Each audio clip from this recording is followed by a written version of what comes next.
உலகத்தில் ஒரு உன்னத புத்தகம் இருக்கிறது. 2500 வருட பழமையான புத்தகம் அது. அதில் ஒவ்வொரு நூற்றாண்டிலும் எந்த சாம்ராஜ்யம் எழும்பும், எந்த சாம்ராஜ்யம் வீழும் என்று துல்லியமாக குறிப்பிடப்பட்டிருக்கிறது. உதாரணமாக, அதில் 1ஆம் நூற்றாண்டில் எந்த தேசம் உலகை ஆளுகை செய்யும் என்று எழுதப்பட்டிருந்தது. அதில் எழுதப்பட்டிருந்தபடி அந்த தேசம்தான் உலகை ஆளுகை செய்தது. ஆச்சரியமாயிருக்கிறதா? அது மட்டுமல்ல, இப்பொழுது எந்த தேசம் உலகை ஆளுகை செய்யும் என்றும் எழுதப்பட்டிருக்கிறது. அதுவும் எழுதப்பட்டபடியே நிறைவேறியது. இனி எந்த சாம்ராஜ்யம் உலகை ஆளுகை செய்யும் என்றும் எழுதப்பட்டிருக்கிறது. அதுவும் துல்லியமாக நிறைவேறி கொண்டிருக்கிறது என்று சொன்னால் எத்தனை வியப்பு, எத்தனை ஆச்சரியம்!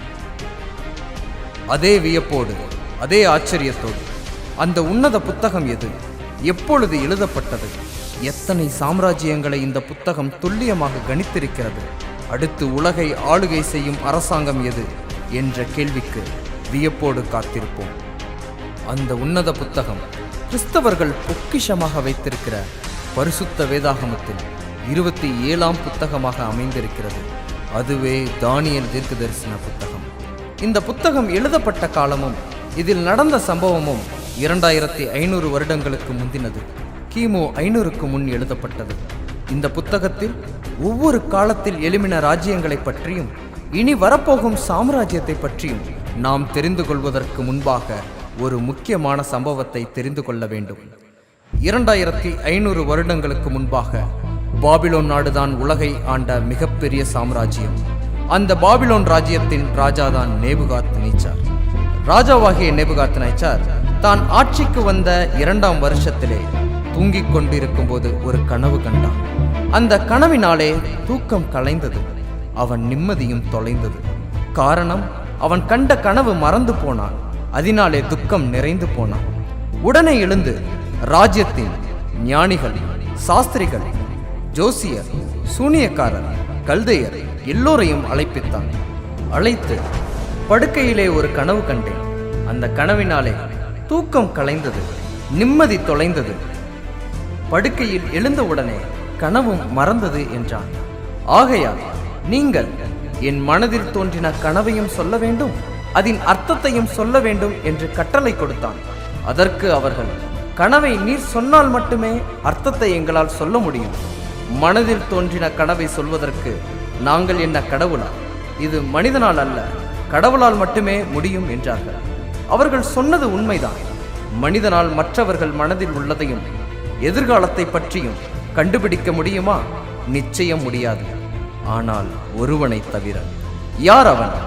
எருசலேமிலிருந்து பாபிலோனியர்களால் சிறைப்பிடிக்கப்பட்டு அடிமையாக வந்திருந்த வாலிபன். வானத்தையும் பூமியையும் உண்டாக்கின உண்மை தேவனை தொழுகை செய்பவன், ஞானத்தினால் நிறைந்தவன். அவன்தான் தானியேல். தன் நண்பர்களுடன் சேர்ந்து ஜெபம் செய்தான். ராஜாவின் பிரச்சனையை விண்ணப்பம் செய்தான். பரலோகத்திலிருந்து கனவும் அதன் அர்த்தமும் கொடுக்கப்பட்டது. ராஜாவிற்கு முன் பதில் சொல்ல அனுமதி வழங்கப்பட்டது. ராஜாவிற்கு முன்பாக தைரியமாக நின்றான் தானியேல். கனவை விவரித்தான். ராஜாவே, உம் படுக்கையிலே நீர் கண்ட கனவு இதுவே. நீர் ஒரு பெரிய சிலையை பார்த்து, அந்த சிலை மிகுந்த பிரகாசம் உள்ளதாய் இருந்தது. அந்த சிலையின் தலை பசும் பொன்னும், அதன் மார்பும் புயமும் வெள்ளியும், அதன் வயிறும் தொடையும் வெண்கலமும், அதன் கால்கள் இரும்பும், அதன் பாதங்கள் பாதி இரும்பும் பாதி களிமண்ணுமாய் இருந்தது. நீர் பார்த்து கொண்டிருக்கும் போதே கைகளால் பெயர்க்கப்படாத ஒரு கல் பெயர்ந்து உருண்டு வந்தது. அது அந்த சிலையை இரும்பும் களிமண்ணுமாகிய அதன் பாதங்களில் மோதி நொறுக்கி போட்டது. அந்த சிலை முழுவதும் நொறுங்குண்டு பறந்து போகும் பதரை போலாயிற்று.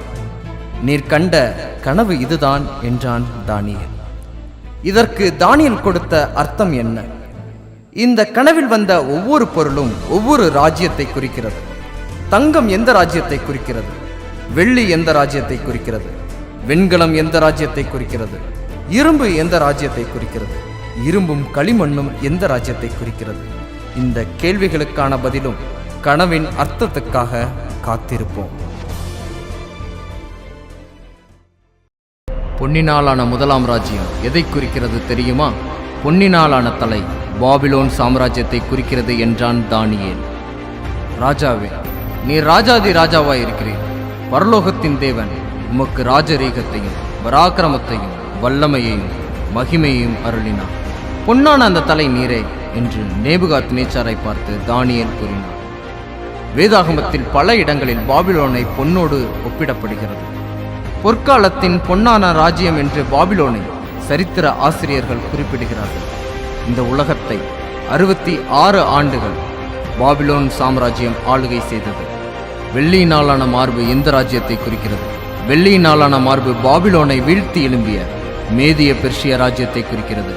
மேதியனாகிய தரியு ராஜாவும் பெர்ஷியனாகிய கோரேஸ் ராஜாவும் தான் பாபிலோனை முற்றுகையிட்டு வீழ்த்தினார்கள். மேதிய பெர்ஷிய ராஜ்யம்தான் 208 ஆண்டுகள் உலகையே ஆளுகை செய்த மிகப்பெரிய சாம்ராஜ்யம். வெண்கலத்தினாலான வயிறும் தொடையும் எந்த ராஜ்யத்தை குறிக்கிறது?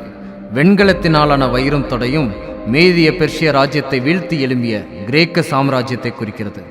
வேதம் சொல்கிறது, பின்பு பூமி எங்கும் ஆண்டு கொள்ளும் வெண்கலமான 3ஆம் சாம்ராஜ்யம் ஒன்று எழும்பும் என்று வேதம் சொல்கிறது. இது நிறைவேறியதா?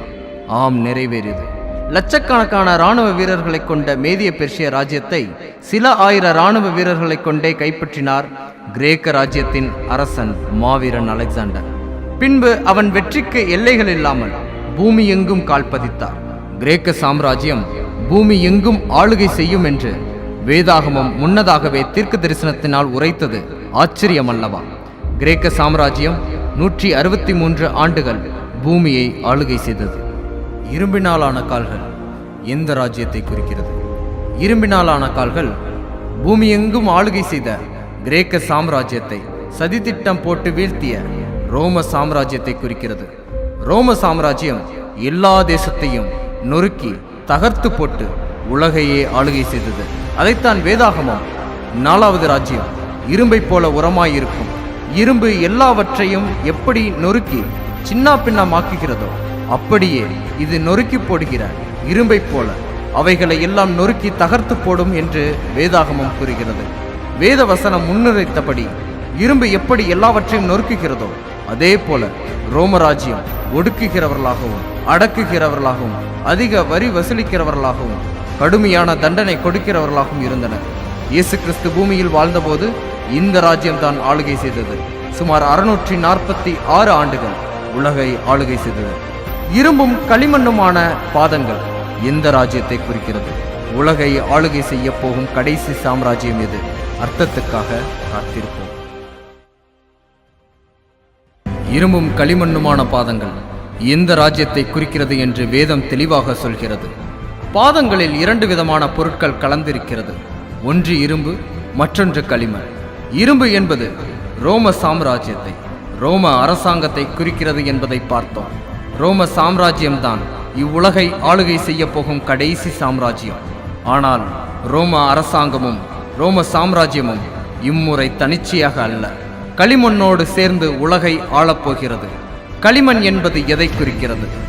இப்பொழுதும் கர்த்தாவே, நீர் எங்களுடைய பிதா, நாங்கள் களிமண், நீர் எங்களை உருவாக்குகிறவர், நாங்கள் அனைவரும் உமது கரத்தின் கிரியை என்று வேதம் தெளிவாக கூறுகிறது. களிமண் என்பது ஆண்டவருடைய பிள்ளைகளையும் திருச்சபையும் குறிக்கிறது. ஆனால் ஆங்கில வேதாகமத்தில் களிமண் என்ற வார்த்தைக்கு மைரி கிளே என்று பயன்படுத்தப்பட்டுள்ளது. மைரி கிளே என்றால் கெட்ட அசுத்தமான களிமண் என்று அர்த்தம். அப்படி என்றால் இங்கே பாதத்தில் குறிப்பிடப்பட்ட களிமண் என்பது போலியான சத்தியத்தையும் கள்ள போதகர்களையும் பொய்யான திருச்சபையும் குறிக்கிறது. இரும்பும் களிமண்ணுமான பாதம் ரோம அரசாங்கமும் பொய்யான திருச்சபையும் இணைந்து சேர்ந்து இந்த உலகத்தை ஆளுகை செய்ய போகிறது என்று வேதாகமம் தீர்க்க தரிசனம் உரைக்கிறது. ரோம அரசாங்கமும் பொய்யான திருச்சபையும் இணைந்து விட்டதா? எப்பொழுது என்று கேட்கிறீர்களா? சரித்திரம் சொல்கிறேன். 1ஆம் நூற்றாண்டில் இயேசு கிறிஸ்து உயிர்த்தெழுந்த பின் கிறிஸ்தவ மதம் காட்டுத்தீ போல் உலகமெங்கும் பரவி கொண்டிருந்தது. அதை தடுக்க அப்பொழுது இருந்த ரோம அரசாங்கம் கிறிஸ்தவர்களை உபத்திரவப்படுத்த தொடங்கியது. ஆனால் அவர்களை துன்பப்படுத்த இயேசுவை நம்புகிறவர்கள் எண்ணிக்கை நாடெங்கும் நாள்தோறும் பரவிற்று. இப்படி பரவி கொண்டிருந்த வேளையில் கிபி 3ஆம் நூற்றாண்டில் கான்ஸ்டன்டைன் என்ற ரோம அரசன் ரோம சாம்ராஜ்யத்தை ஆளுகை செய்தான். கிபி 321இல் கான்ஸ்டன்டைன் என்ற பேரரசன் கிறிஸ்துவையும் கிறிஸ்தவ மதத்தையும் ஏற்றுக்கொண்டான். அதன் பின் ரோமா அரசாங்கமே கிறிஸ்தவ திருச்சபையோடு சற்றே இணைந்தது.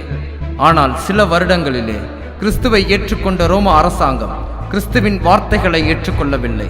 கிறிஸ்துவின் வார்த்தைகளையும் வேதத்தின் எழுத்துக்களையும் மாற்றி புதுமையான பொய்யான திருச்சபையையும் போலியான சத்தியத்தையும் உருவாக்கிற்று. அதற்கு முன் இல்லாத விக்கிரக ஆராதனை திருச்சபைக்கு உள்ளே வந்தது. அதற்கு முன் இல்லாத தெளிப்பு ஞானஸ்நானமும் குழந்தை ஞானஸ்நானமும் உள்ளே வந்தது. அதற்கு முன் இல்லாத கிறிஸ்துமஸ் தாத்தாவும் பண்டிகைகளும் திருச்சபைக்கு உள்ளே வந்தது. ரோம அரசாங்கமும் பொய்யான சத்தியம் கொண்ட திருச்சபையும் உலகை ஆளுகை செய்ய ஆரம்பித்தது. திருச்சபையின் போலியான சத்தியத்தை எடுத்து கூறினால் உயிரோடு எரித்து விடுவார்கள், இல்லை உபத்திரவப்படுத்தி மண்ணோடு மண்ணாக புதைத்து விடுவார்கள். இப்படித்தான் பல லட்சக்கணக்கான நபர்கள் ஆண்டவராகிய இயேசு கிறிஸ்துவுக்காக இரத்த சாட்சியாக கொலை செய்யப்பட்டார்கள். இப்பொழுதும் மறைமுகமாக ரோம அரசாங்கமும் அதன் பொய்யான திருச்சபையும் தான் உலகையே ஆளுகை செய்கிறது. இதுவே உலகத்தின் கடைசி சாம்ராஜ்யம். இவ்வுலகத்தில் தோன்றின அனைத்து ராஜ்யத்தின் பின்னாக செயல்பட்டது சாத்தான் தான். அதனால்தான் அவனை வேதாகமம் உலகத்தின் அதிபதி என்று அழைக்கிறது. கைகளினால் பெயர்க்கப்படாத கல் எந்த ராஜ்யத்தை குறிக்கிறது? அது கிறிஸ்துவின் அழியாத ராஜ்யத்தை குறிக்கிறது. அந்த கல் கிறிஸ்துவே என்று வேதமும் கூறுகிறது. எவ்வளவு ராஜ்யங்கள் உலகத்தில் வந்து போனாலும் இறுதியாக என்றென்றைக்கும் நிலைத்திருப்பது நம் ஆண்டவராகிய இயேசு கிறிஸ்துவின் ராஜ்யமே.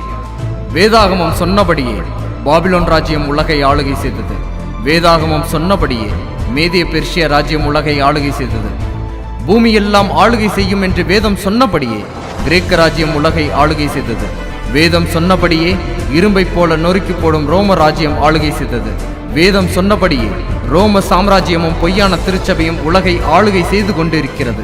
இவை அனைத்தும் 2500 ஆண்டுகளுக்கு முன்பே எழுதப்பட்டு நிறைவேறியது என்றால் பின்பு எவராலும் அழிக்க முடியாத கிறிஸ்துவின் ராஜ்யம் இப்பூமிக்கு வரும் என்பது எவ்வளவு நிச்சயம், எவ்வளவு சத்தியம்!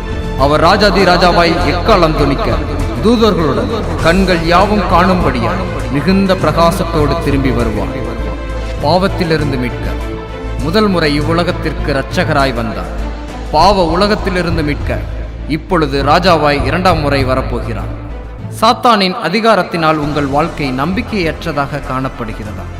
நீதி செய்து நிந்தையை அனுபவிக்கிறீர்களா?